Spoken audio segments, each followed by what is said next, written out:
सरकार के 100 दिन पूरे होने जा रहे हैं, उसको लेकर हमारे साथ बात करने के लिए मौजूद है नेता प्रतिपक्ष यशपाल आर्य जी। सर, सरकार के 100 दिन कल जो है पूरे होने जा रहे हैं, किस रूप में देखते हैं सरकार के 100 दिन के कार्यकाल? देखिए, एक प्रचंड बहुमत की सरकार और जनता की अपेक्षाएं, उम्मीदें बहुत ज़्यादा। कोई रोड मैप नहीं है, कोई दृष्टि विजन नहीं है, महंगाई आसमान को छू रही है।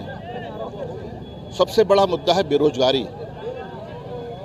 आज भी 25,000 पद खाली हैं, नौजवानों को रोजगार नहीं है। आज नौजवान भटक रहा है। अधीनस्थ चयन सेवा आयोग की जो खामियां हैं, जो उसमें भ्रष्टाचार से लिप्त है, उसके लिए नौजवान सड़कों पर उतरने को बाध्य है। रिवर्स पलायन की बात कहीं नहीं है। और सबसे बड़ा मुद्दा है गैर शरण, जिसमें तत्कालीन मुख्यमंत्री जी ने कहा था कि हम गैर शरण को, सदन में कहा था कि हम गैर शरण को ग्रीष्मकालीन राजधानी बनाने जा रहे हैं। उन्होंने घोषणा की, उन्होंने कहा ग्रीष्मकालीन राजधानी अब गैर शरण होगी, भरारी शरण होगी। उसके लिए बजट की व्यवस्था नहीं है, और स्थापना के लिए बजट की व्यवस्था नहीं है। और जो सप्लीमेंट्री बजट, अनुपूरक बजट और जो एनुअल बजट है, वो सरकार खर्च ही नहीं कर पा रही है। विकास कार्यों के लिए पैसा नहीं है। सरकार कर्ज में डूबती जा रही है। 11,500 करोड़ रुपया हर साल प्रति वर्ष उधारी में और ब्याज में चुकाना होगा। ये एक तस्वीर है, ये 100 दिन का तस्वीर है। और कॉमन सिविल कोड, तमाम बातों से सरकार उलझाना चाहती है और ध्यान बटाना चाहती है, लेकिन निराशाजनक, बहुत निराशाजनक। मुख्यमंत्री ने शपथ ग्रहण से पहले ही अधिकारियों को 100 दिन के भीतर एक रोड मैप तैयार करने के लिए कहा था, जो तमाम योजनाएं धरातल पर दिखें। क्या लगता है कुछ योजनाएं धरातल पर दिखाई भी दे रही हैं? देखिए, मैं कोई आक्षेप नहीं लगा रहा हूँ, आलोचना करना ही हमारा मकसद नहीं है। हम तथ्यों के आधार पर बात कर रहे हैं। अधिकांश विभागों का बजट इस मार्च के महीने में खर्च हुआ है, साल भर खर्च ही नहीं कर पाए।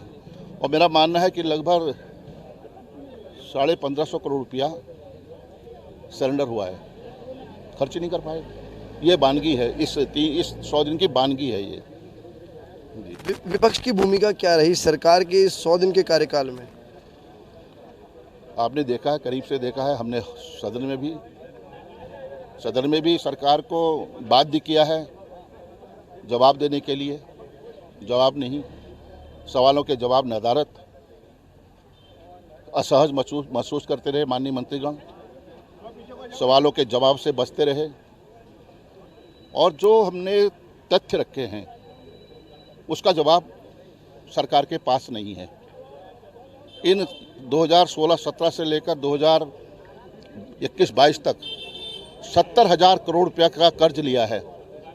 वर्ल्ड बैंक से लिया है, एशियन डेवलपमेंट बैंक से लिया है, नाबार्ड से लिया है, बाह्य सहायता योजनाओं के नाम पर लिया है, सेंटर स्पॉन्सर्ड स्कीम के नाम पर लिया है।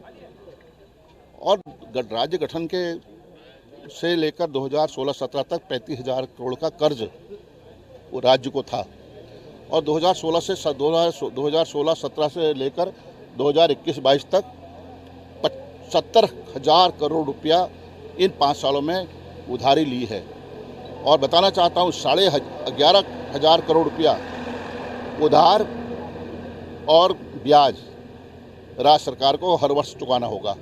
और बजट डेवलपमेंट के लिए प्लान का बजट क्या है? 700 करोड़ रुपया। अब कैसे इस प्रदेश की, पहाड़ की तस्वीर बदलेगी, ये बहुत बड़ा प्रश्न है। सर, आखिरी सवाल, सरकार के मंत्री तो बड़े बड़े दावे कर रहे हैं कि हमने तमाम जो है योजनाओं को धरातल पर लाने का काम किया, 100 दिन के भीतर उसका रिपोर्ट कार्ड बिल्कुल धरातल पर दिखाई देगा, लोगों के सामने होगा।